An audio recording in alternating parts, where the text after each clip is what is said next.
കണ്ണൂർ കിച്ചണിലേക്ക് നിങ്ങൾക്കെല്ലാവർക്കും സ്വാഗതം. കുനാഫ റോസ് ക്രീം പുഡിംഗ് അതാണ് നമ്മളിന്ന് തയ്യാറാക്കുന്നത്. പെരുന്നാളിനും അങ്ങനെയുള്ള എല്ലാ വിശേഷ ദിവസങ്ങളിലും വളരെ സ്പെഷ്യലായിട്ട് ഉണ്ടാക്കിയെടുക്കാൻ പറ്റിയ ഒരു പുഡിംഗാണ് കേട്ടോ. എളുപ്പത്തിൽ തയ്യാറാക്കിയെടുക്കാനും പറ്റും. പിന്നെ കുനാഫ ഡോ നിങ്ങളുടെ കയ്യിൽ അഥവാ ഇല്ലെങ്കിൽ അതിന് പകരം നമ്മുടെ നേരിയ സേമിയ ഉണ്ടല്ലോ, അത് വെച്ചിട്ടും ഈ ഒരു പുഡിംഗ് തയ്യാറാക്കിയെടുക്കാവുന്നതാണ്. അപ്പോൾ എങ്ങനെയാണ് ഇത് തയ്യാറാക്കിയെടുക്കുന്നത് നമുക്ക് നോക്കാം. അപ്പോൾ ഞാൻ ഈ കുനാഫ 250 ഗ്രാമാണ് എടുത്തിരിക്കുന്നത്. 250 ഗ്രാമിന് വേണ്ടിയിട്ടുള്ള ബാക്കിയുള്ള ഇൻഗ്രീഡിയൻസ് ആണ് കേട്ടോ ഞാൻ ഇനി ഇതിൽ കാണിക്കുക. അപ്പോൾ ആദ്യം നമുക്ക് ഈ കുനാഫ ഇതുപോലെ കട്ട് ചെയ്തെടുക്കാം, ചെറുതായിട്ട് കട്ട് ചെയ്തെടുക്കാം. അങ്ങനെയാകുമ്പോൾ നമുക്ക് കഴിക്കാൻ നല്ല സുഖമായിരിക്കും. അപ്പോൾ ചെറിയ ചെറിയ പീസായിട്ട് ഞാനിത് മുഴുവനും ഒരു ബൗളിലേക്ക് ഇട്ട് കൊടുക്കുകയാണ്. മുഴുവൻ കുനാഫയും ഇതുപോലെ കട്ട് ചെയ്തെടുത്തിട്ടുണ്ട്. കണ്ടില്ലേ? ഇനി ഇതിൽ ഇതുപോലെ ഒട്ടിപ്പിടിച്ചിരിക്കുന്ന ഭാഗങ്ങളൊക്കെ ഉണ്ടെങ്കിൽ അതൊക്കെ ഒന്ന് വിടർത്തി ഇട്ട് കൊടുക്കണം കേട്ടോ. അതിനുശേഷം നമുക്ക് മെൽറ്റ് ചെയ്ത ബട്ടർ ഒരു 1/4 കപ്പ് ഇതിലേക്ക് ഒഴിച്ചു കൊടുക്കാം. ബട്ടറിന് പകരം നിങ്ങൾക്ക് വേണമെങ്കിൽ നെയ്യും ഉപയോഗിക്കാം. ഒഴിച്ചതിന് ശേഷം നല്ലതുപോലെ അങ്ങ് മിക്സ് ചെയ്ത് കൊടുക്കാം. ഒരു 3-4 മിനിറ്റ് സമയം എടുത്തിട്ട് വേണം ഇത് മിക്സ് ചെയ്യാനായിട്ട്. ഈ ബട്ടർ നമ്മൾ ഒഴിച്ചിരിക്കുന്ന ബട്ടർ ഈ കുനാഫയുടെ എല്ലാ ഭാഗത്തും എത്തുന്ന രീതിയിൽ നന്നായിട്ടങ്ങ് മിക്സ് ചെയ്ത് കൊടുക്കാൻ ശ്രദ്ധിക്കുക. അപ്പോൾ ഇതിവിടെ റെഡി ആയിട്ടുണ്ട്. ബട്ടർ നന്നായിട്ട് മിക്സ് ചെയ്ത് എടുത്തിട്ടുണ്ട്. എല്ലാ ഭാഗത്തും ബട്ടർ എത്തിയിട്ടുണ്ട്. ഇനി നമ്മൾ ഏത് പാത്രത്തിലാണോ കുനാഫ ബേക്ക് ചെയ്യുന്നത് ആ പാത്രം എടുത്തിട്ട് അതിലേക്ക് ഇത് മുഴുവനായിട്ട് അങ്ങ് ഇട്ട് കൊടുക്കാം. കുനാഫയ്ക്ക് പകരം ഞാൻ നേരത്തെ പറഞ്ഞല്ലോ, നിങ്ങൾക്ക് വേണമെങ്കിൽ ആ നേരിയ സേമിയ വെച്ചിട്ടും ഇതേപോലെ തന്നെ ചെയ്യാം, ഒരു വ്യത്യാസവും ഇല്ല. ഇതേപോലെ തന്നെ ചെയ്തെടുത്താൽ മതി. അപ്പോൾ ഇതാ കുറച്ചൊന്ന് അമർത്തി വെച്ച് കൊടുക്കുക. മുഴുവനും ഇതിലേക്ക് നിരത്തിയിട്ടുണ്ട്. അതിനുശേഷം കൈ വെച്ചിട്ടൊന്ന് അമർത്തി കൊടുത്തിട്ടുണ്ട്. ഇനി നമുക്കിത് ബേക്ക് ചെയ്തെടുക്കണം. നിങ്ങൾക്കൊന്നുകിൽ ഗ്യാസ് സ്റ്റൗവിൽ വെച്ചിട്ട് ബേക്ക് ചെയ്തെടുക്കാം. ഞാനിന്ന് OTGയിൽ വെച്ചിട്ടാണ് ഇത് ബേക്ക് ചെയ്യുന്നത്.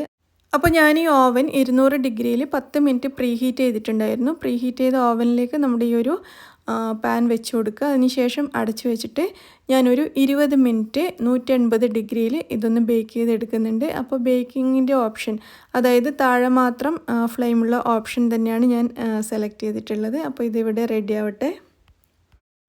ഇനി ഞാനിവിടെ എടുത്തിരിക്കുന്നത് ഒരു 1/2 കപ്പ് വിപ്പിംഗ് ക്രീമാണ്. വിപ്പിംഗ് ക്രീമിന് പകരം നിങ്ങൾക്ക് ഫ്രഷ് ക്രീമും ഈ ഒരു ആവശ്യത്തിന് വേണ്ടിയിട്ട് എടുക്കാം കേട്ടോ. അപ്പോൾ ഞാൻ വിപ്പിംഗ് ക്രീമാണ് എടുത്തിട്ടുള്ളത്. അപ്പോൾ ഈ വിപ്പിംഗ് ക്രീമിൽ ചെറിയൊരു മധുരം ഉണ്ട്, എങ്കിൽ പോലും നമുക്ക് കുറച്ചുകൂടി മധുരം ആവശ്യമുണ്ട്. അതിനായിട്ട് ഞാൻ കുറച്ച് സ്വീറ്റ് ആൻഡ് കണ്ടൻസ്ഡ് മിൽക്കും കൂടി ഇതിലേക്ക് ചേർത്ത് കൊടുക്കുന്നുണ്ട്. നല്ല മധുരം ഉണ്ടെങ്കിലാണ് നല്ല ടേസ്റ്റ് ഉണ്ടാവുക. അതുകൊണ്ട് തന്നെ ഞാനൊരു 1/2 കപ്പോളം സ്വീറ്റ് ആൻഡ് കണ്ടൻസ്ഡ് മിൽക്ക് ഈ ഒരു 1/2 കപ്പ് വിപ്പിംഗ് ക്രീമിലേക്ക് ഒഴിച്ചു കൊടുത്തിട്ടുണ്ട്. അതിനുശേഷം രണ്ടും കൂടി നല്ലതുപോലെ അങ്ങ് മിക്സ് ചെയ്തെടുക്കാം. ഒരു ഹാൻഡ് വിസ്കോ അല്ലെങ്കിൽ ബീറ്റർ വെച്ചിട്ട് നന്നായിട്ട് മിക്സ് ചെയ്തെടുക്കുക. അപ്പോൾ നമ്മുടെ ക്രീം ഇവിടെ റെഡി ആയിട്ടുണ്ട്. ഇത് നമുക്കിവിടെ മാറ്റി വെക്കാം. അതുപോലെ നമ്മൾ ബേക്ക് ചെയ്യാൻ വെച്ച കുനാഫ ഞാൻ പുറത്തേക്ക് എടുത്തിട്ടുണ്ട്. ഇതിൻ്റെ കളർ കണ്ടില്ലേ, നല്ലൊരു ഗോൾഡൻ കളറായി മാറിയിട്ടുണ്ട്. പിന്നെ മുകൾ ഭാഗമൊക്കെ നല്ല ക്രിസ്പിയായി വന്നിട്ടുണ്ട് കേട്ടോ. ഇത്രയും സമയം 20 മിനിറ്റ് കൊണ്ട് തന്നെ ഇത്രയും ആയി കിട്ടിയിട്ടുണ്ട്. ഇതുപോലെ ഇങ്ങനെ നല്ലൊരു ഗോൾഡൻ കളറായി മുകൾ ഭാഗമൊക്കെ ക്രിസ്പി ആയിട്ട് വരുന്നത് വരെയാണ് ബേക്ക് ചെയ്തെടുക്കേണ്ടത്. അപ്പോൾ അതിനുശേഷം നമ്മളിപ്പോൾ റെഡിയാക്കി വെച്ച ഒരു ക്രീം ഉണ്ടല്ലോ, വിപ്പിംഗ് ക്രീമും മിൽക്ക് മെയ്ഡും കൂടി ചേർന്നിട്ടുള്ളത്, അത് മുഴുവനായിട്ട് ഇതിൻ്റെ എല്ലാ ഭാഗത്തും ഒരേപോലെ എത്തുന്ന രീതിയിൽ ഒഴിച്ചു കൊടുക്കുക. എല്ലാ ഭാഗത്തും എത്തണം കേട്ടോ. ഒരേപോലെ മുഴുവൻ ക്രീമും ഇതിലേക്ക് ഒഴിച്ചു കൊടുത്തിട്ടുണ്ട്. അപ്പോൾ കണ്ടില്ലേ, നമ്മുടെ കുനാഫയുടെ എല്ലാ ഭാഗത്തും ഈ ഒരു ക്രീം ഒഴിച്ചു കൊടുത്ത് റെഡിയാക്കിയിട്ടുണ്ട്. ഇനി ഇത് നമുക്ക് വീണ്ടും ബേക്ക് ചെയ്തെടുക്കണം കേട്ടോ. ഈ ക്രീമും കൂടി ചേർത്തിട്ട് ഒന്നുകൂടി ബേക്ക് ചെയ്തെടുക്കണം. അപ്പോൾ അതിനായിട്ട് നമുക്കിത് വീണ്ടും OTGയിലേക്ക് തന്നെ വെച്ച് കൊടുക്കാം. ഇതിലേക്ക് വെച്ചതിന് ശേഷം വീണ്ടും ഒരു 20 മിനിറ്റ് ഞാനിത് ബേക്ക് ചെയ്തെടുക്കുന്നുണ്ട്. അപ്പോഴേക്കും ഇത് നല്ല പെർഫെക്റ്റ് ആയിട്ട് നമുക്ക് കിട്ടും. അപ്പോൾ ഇത് അടച്ചു വെച്ചിട്ട് നമുക്കൊരു 20 മിനിറ്റ് കൂടി ബേക്ക് ചെയ്തെടുക്കാം.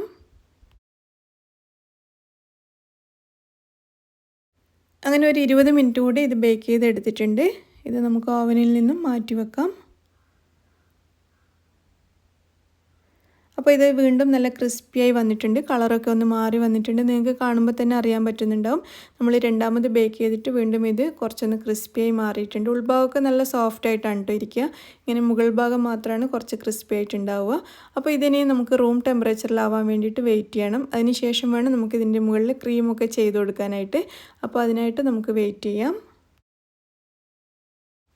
അപ്പോൾ അത് റൂം ടെമ്പറേച്ചറിലാവുന്ന ഒരു സമയം കൊണ്ട് നമുക്ക് ക്രീമൊക്കെ ഒന്ന് റെഡിയാക്കി എടുക്കാം. അപ്പോൾ ഞാനിവിടെ എടുത്തിട്ടുള്ളത് 1 കപ്പ് വിപ്പിംഗ് ക്രീമാണ്.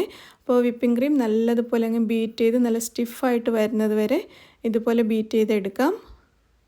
അപ്പോൾ ഇത് നമ്മുടെ വിപ്പിംഗ് ക്രീം നല്ല സ്റ്റിഫായി മാറിയിട്ടുണ്ട്. ഇനി ക്രീമിലേക്ക് ഞാൻ മധുരത്തിന് വേണ്ടിയിട്ട് സ്വീറ്റ് ആൻഡ് കണ്ടൻസ്ഡ് മിൽക്ക് 1/2 കപ്പിലധികം ചേർത്തിട്ടുണ്ട്. നിങ്ങളുടെ മധുരത്തിനനുസരിച്ച് ചേർത്താൽ മതി. ഇപ്പോൾ ഞാനെടുത്ത വിപ്പിംഗ് ക്രീം ഓൾറെഡി മധുരം ഉള്ളതാണ്, അതുകൊണ്ട് ഒരു 1/2 കപ്പ് വരെയാണ് ഞാൻ കണ്ടൻസ്ഡ് മിൽക്ക് ചേർത്തിട്ടുള്ളത്. നിങ്ങളുടെ മധുരത്തിൻ്റെ ആവശ്യത്തിനനുസരിച്ച് ചേർക്കുക. അപ്പോൾ മിൽക്ക് മെയ്ഡിന് പകരം പഞ്ചസാര വെച്ചിട്ടും ചെയ്യാം കേട്ടോ. പഞ്ചസാരയേക്കാളും ഒന്നുകൂടി ടേസ്റ്റ് കിട്ടുക മിൽക്ക് മെയ്ഡാണെന്ന് മാത്രം. അപ്പോൾ രണ്ടും കൂടി നന്നായിട്ടങ്ങ് ബീറ്റ് ചെയ്ത് എടുത്തിട്ടുണ്ട്. ഇനി ക്രീമിലേക്ക് ഞാൻ റോസ് സിറപ്പാണ് ചേർക്കുന്നത്.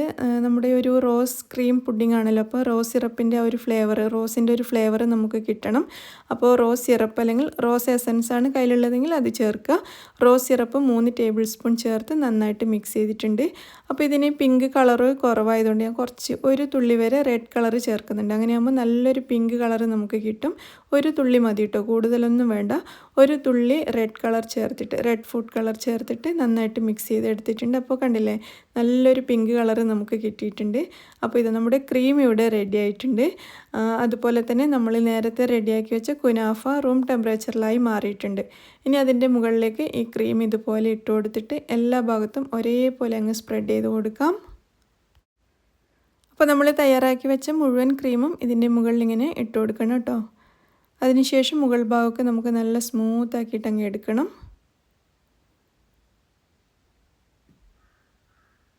നമ്മൾ കേക്ക് ചെയ്യുന്ന പോലെ തന്നെ നമുക്ക് പറ്റുന്നത്രയും നന്നായിട്ട് മുകൾ ഭാഗം ഒന്ന് സ്മൂത്ത് ആക്കിയിട്ട് എടുക്കാം. അപ്പോൾ നമ്മുടെ കുനാഫ റോസ് ക്രീം പുഡിംഗ് ഏകദേശം ഇവിടെ റെഡി ആയിട്ടുണ്ട്. ഇനി മുകളിൽ ഞാൻ കുറച്ച് റോസ് ബഡ്സിൻ്റെ ഇതളുകളാണ് ഇട്ട് കൊടുക്കുന്നത്. ഈ ഒരു റോസ് ബഡ്സും കൂടി ഇടുമ്പോഴാണ് ഇത് നല്ലൊരു ഭംഗി കിട്ടുന്നത്. കുറച്ച് റോസ് ബഡ്സും പിന്നെ അതിങ്ങനെ അടർത്തിയിട്ട് അതിൻ്റെ ഇതളുകളൊക്കെ ഞാൻ അതിൻ്റെ മുകളിലേക്ക് ഇട്ട് കൊടുത്തിട്ടുണ്ട്. പിന്നെ ഇതിൻ്റെ സൈഡിലായിട്ട് കുറച്ച് പിസ്ത കട്ട് ചെയ്തതും കൂടി ഞാൻ ഇട്ട് കൊടുക്കുന്നുണ്ട്. അങ്ങനെ നമ്മുടെ അടിപൊളി പുഡിംഗ് ഇവിടെ റെഡി ആയിട്ടുണ്ട് കേട്ടോ. ഇതിനി നമുക്ക് ഫ്രിഡ്ജിലേക്ക് മാറ്റിയിട്ട് നല്ലതുപോലെ തണുപ്പിച്ചിട്ട് വേണം കഴിക്കാനായിട്ട്. ഒരു 5-6 മണിക്കൂർ ഫ്രിഡ്ജിൽ വെച്ചിട്ട് നല്ലതുപോലെ തണുപ്പിച്ചെടുക്കണം. എന്നിട്ട് കഴിക്കുമ്പോഴാണ് നല്ല ടേസ്റ്റ് കിട്ടുന്നത്.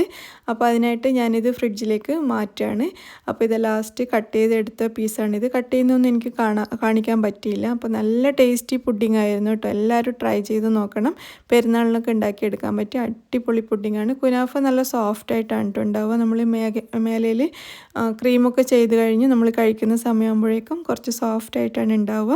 അപ്പോൾ എല്ലാവരും ട്രൈ ചെയ്ത് നോക്കിയിട്ട് അഭിപ്രായം അറിയിക്കുക. വീഡിയോ നിങ്ങൾക്ക് എല്ലാവർക്കും ഇഷ്ടമായി എന്ന് വിചാരിക്കുന്നു. ഇഷ്ടമായിട്ടുണ്ടെങ്കിൽ ലൈക്ക് ചെയ്യാനും ഷെയർ ചെയ്യാനും മറക്കരുത്. അതുപോലെ ഇന്നലെ കാണിച്ച ബട്ടർ പുഡിംഗ് നിങ്ങളെല്ലാവരും കണ്ടിട്ടുണ്ടാവുമെന്ന് വിചാരിക്കുന്നു. കാണാത്തവർക്ക് വേണ്ടിയിട്ട് ഞാൻ ലിങ്ക് ഡിസ്ക്രിപ്ഷൻ ബോക്സിൽ കൊടുക്കാം. കാരണം അതും ഒരു അടിപൊളി പുഡിംഗ് റെസിപ്പിയാണ്. അപ്പോൾ ചാനൽ ഇതുവരെയും സബ്സ്ക്രൈബ് ചെയ്യാത്ത ആളാണെങ്കിൽ ഒന്ന് സബ്സ്ക്രൈബ് ചെയ്യാനും മറക്കരുത് കേട്ടോ. താങ്ക്